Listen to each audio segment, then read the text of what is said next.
3 साल पहले कई लड़कियां देखने के बाद मोहित ने आखिरकार स्वरा को अपनी पत्नी चुना।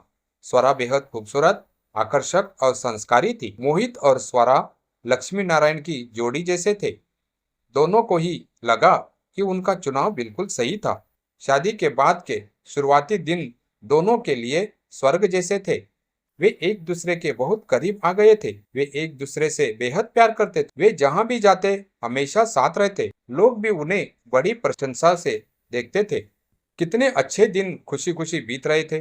पता ही नहीं चला कि 2 साल कैसे बीत गए। और वो मीठी खबर जिसका सबको इंतजार था मेरे कानों तक पहुंच गई। मोहित और स्वरा माता पिता बनने वाले थे। घर में बहुत खुशियां थी। मोहित स्वरा का बच्चे की तरह ख्याल रख रहा था। दिन ऐसे ही बीत रहे थे। दोनों बहुत खुश थे।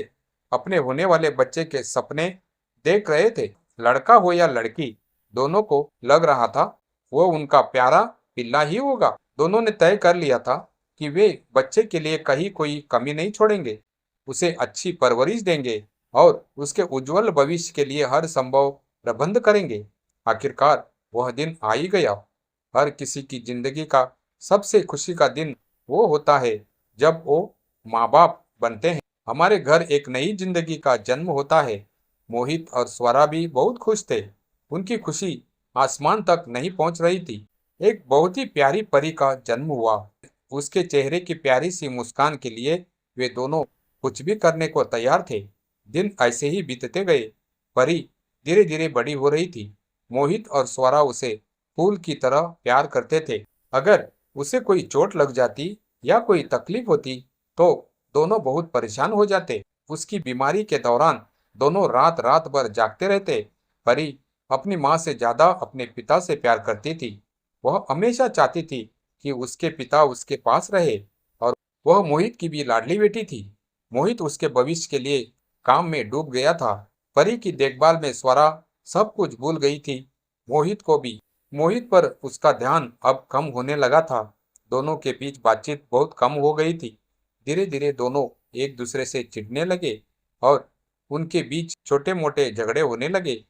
दोनों को पता ही नहीं चला कि वे एक दूसरे से बहुत दूर हो गए थे। मोहित ने तय किया कि अब वह सिर्फ अपने काम पर ध्यान देगा। वह अपने दफ्तर में ज्यादा से ज्यादा समय बिताने लगा।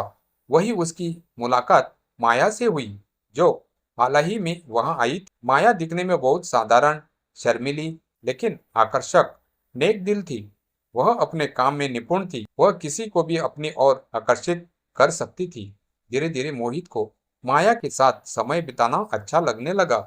वह अनजाने में ही उसकी ओर आकर्षित हो गया था। उसकी दोस्ती भी बढ़ने लगी। उसे लगने लगा था कि माया उसे बहुत समझती है और मेरे हर फैसले में उसकी भागीदारी है। अब तक उसकी दोस्ती बहुत गहरी हो चुकी थी। मोहित को माया का साथ अच्छा लगने लगा। दोनों एक दूसरे की निजी परेशानियों भी साझा करने लगे थे।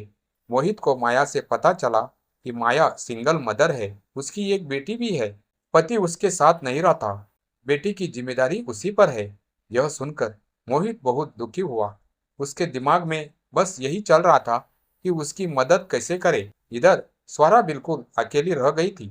उसके और मोहित के बीच काफी दूरी थी। मोहित परी का ख्याल रख रहा था, लेकिन इस वक्त माया के बारे में ही सोच रहा था। उसे लग रहा था कि उसे माया की जिम्मेदारी लेनी चाहिए।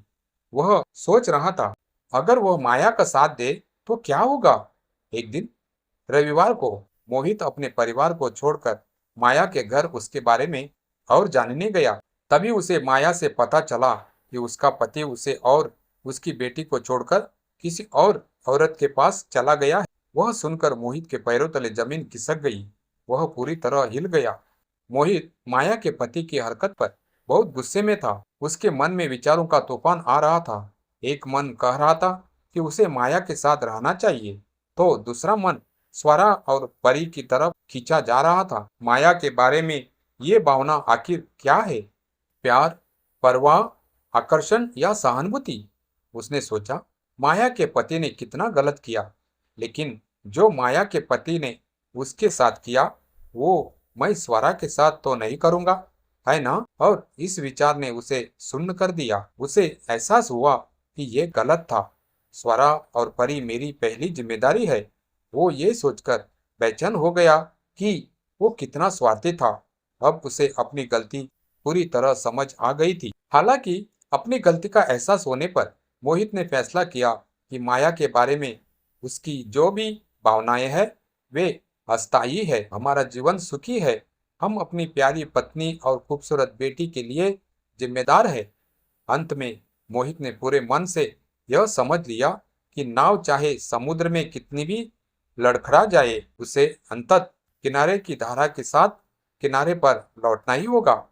माया के पति जैसी गलती कभी न करने का निश्चय करके मोहित ने माया से कहा, माया, तुम मेरी बहुत अच्छी दोस्त हो। अगर तुम्हें जीवन में कभी किसी मदद की जरूरत पड़े तो मुझे जरूर बताना। मैं तुम्हारी हर संभव मदद जरूर करूंगा। यह सुनकर माया को भी सहारा मिला। मोहित मन ही मन यह बात गांठ बांधकर घर जाने लगा। उसके मन में भी यही विचार आ रहे थे, हम कितने स्वार्थी और लापरवाह थे। हमने ऐसा क्यों किया? हमने कैसा व्यवहार किया? हमने कितनी भोग विलासता की? उसे बहुत ग्लानि हुई। मोहित घर पहुंचा।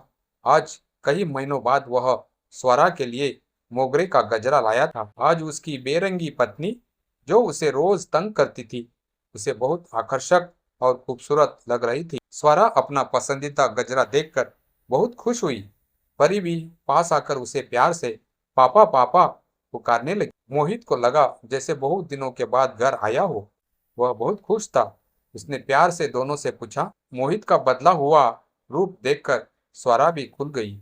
उसने सोचा, मुझसे भी गलती हो गई। मैंने हमेशा मोहित को हल्के में लिया।